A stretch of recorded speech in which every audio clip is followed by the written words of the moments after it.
আমরা এবার নজর রাখবো নির্বাচন কমিশনের দিকে। নির্বাচন কমিশন এই যে 4 কেন্দ্রে যে প্রেস্টিজ ফাইট চলছে আর তারই প্রতি মুহূর্তের আপডেট তুলে ধরছি আমরা আপনাদের সামনে। অর্কদীপ্ত মুখার্জি আমাদের প্রতিনিধি রয়েছেন আমাদের সঙ্গে সরাসরি নির্বাচন কমিশন থেকে। অর্কদীপ্ত, নির্বাচন কমিশনের বোর্ড কি বলছে? 967 ভোট এখনো পর্যন্ত পেয়েছেন। সম্প্রতি দেখো, আমাদের দেশের মধ্যে 7টি রাজ্যে 13টি বিধানসভা কেন্দ্রে যে উপনির্বাচন চলছে, সার্বিকভাবে সেই দিকে আগে প্রথমে তাকানো যায়, দেখা যাচ্ছে যে 10টি কেন্দ্রেই কিন্তু তৃণমূল কংগ্রেস বা আম আদমি পার্টি তারা এগিয়ে রয়েছে। মাত্র 3টি জায়গাতেই বিজেপি বা তাদের অ্যালাই পার্টি সেগুলো এগিয়ে রয়েছে। আমি একটু এবার আসবো পশ্চিমবঙ্গে যে 4টি জায়গাতে ভোট হচ্ছে এই মুহূর্তে। ভোট আমরা যদি দেখি, রানাঘাট দক্ষিণে 11 রাউন্ড কাউন্টিং হবে, তার মধ্যে 3 রাউন্ড কাউন্টিং হয়েছে।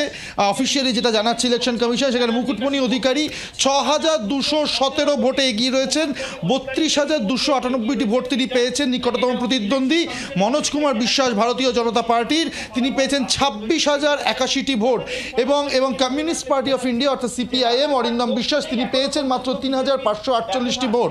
আমি একটু পরের কেন্দ্রে যদি এবার একটু যাই, বাগদায় যদি চোখ রাখি, বাগদায় কিন্তু এই মুহূর্তে লিড করছেন তৃণমূল কংগ্রেসের মধুপর্ণা ঠাকুর। 50,236টি ভোট পেয়েছেন। 11,745 ভোটে তিনি লিড করছেন। ভারতীয় জনতা পার্টির নিকটতম প্রতিদ্বন্দ্বী 38,491টি ভোট পেয়েছেন।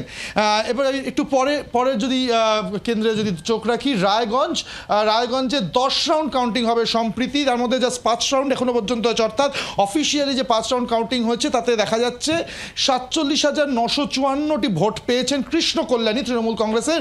28,518টি ভোটে তিনি এই মুহূর্তে এগিয়ে রয়েছেন। ভারতীয় জনতা পার্টির মানস কুমার ঘোষ পেয়েছেন 19,436টি ভোট এবং এই একই মার্জিন 28,518 ভোটে পিছিয়ে রয়েছেন। এবং ইন্ডিয়ান ন্যাশনাল কংগ্রেসের মোহিত সেনগুপ্ত 11,967টি ভোট পেয়েছেন, অনেকটাই পিছিয়ে রয়েছেন। আমি এবার যদি একটু মানিকতলা কেন্দ্রের দিকে নজর রাখি, সকলেরই চোখ রয়েছে এই কেন্দ্রের দিকে, বিশেষ করে সুপ্তি পাণ্ডে আমরা দেখতে পাচ্ছি তৃণমূল কংগ্রেসের 22,071টি ভোট পেয়েছেন।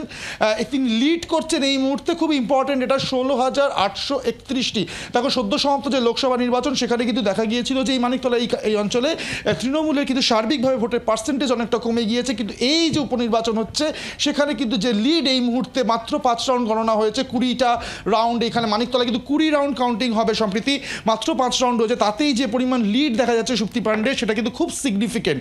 এবং কল্যাণ চৌবে ভারতীয় জনতা পার্টির নিকটতম প্রতিদ্বন্দ্বী পেয়েছেন মাত্র 5,240টা ভোট এবং সিপিআইএম এর রাজীব মজুমদার পেয়েছেন মাত্র 2,048টা ভোট, যা কিন্তু অনেকটাই তাকে পিছিয়ে দিয়েছে। তো সার্বিকভাবে সম্প্রীতি এই হচ্ছে সামগ্রিক চিত্র এখনো পর্যন্ত ইলেকশন কমিশনের দেওয়া তথ্য অনুযায়ী। বাংলার আওয়াজ, বাঙালির আবেগ, জি 24 ঘন্টা।